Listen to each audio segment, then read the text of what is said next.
اومدید به این ویدیو خفن از کانال ماهان کاوبوی.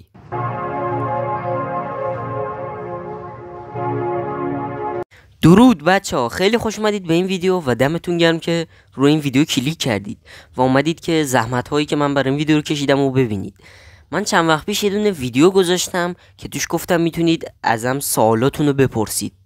خیلیاتون هم کامنت گذاشتید و دمتون گرم، ولی خیلی هم کامنت نذاشتن. ولی من اومدم که به همون چند تا کامنت جواب بدم. پس حتما تا آخر ویدیو منو تماشا کنید. اولین نفر پرسیده که بدوارز چیه؟ خب داداش برو سرچ کن، چرا عمم میپرسی؟ خیلی راحته، چند تا تختن، یه 4 تا تخته، بعد همدیگه رو بزنید دهن همون سرویس کنید، همین.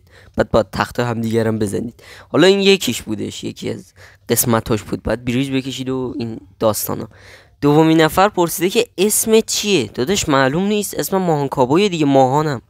یعنی واقعا تعجب میکنم این سوالا رو میبینم. کلا 9 تا کامنت گذاشتید، سوالاتون هم ایناست. نفر بعدی پرسیده که مدرسه میری؟ آره داداش من مدرسه میرم و دبیرستانم هستم الان. انبه پرسیده که اهل کدوم شهری؟ با 3 تا استیکر قلب گذاشته و از این شادی و خوشحال، نمیدونم فازش چیه. داداش من اهل تهرانم، تهران. نفر بعدی پرسیده که شما یوتیوبرها چرا هیچ وقت فیس ریویل نمی کنید؟ بگو.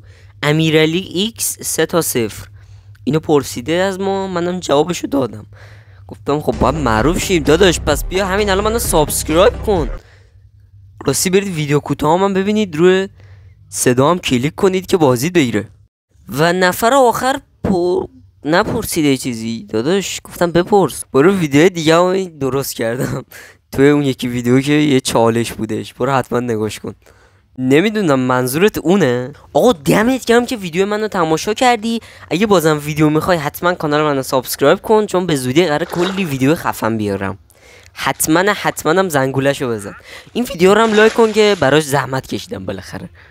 تا ویدیو دیگه امیدوارم که هر کاری که دارید توش موفق باشید و حتما هم منو سابسکرایب کنید.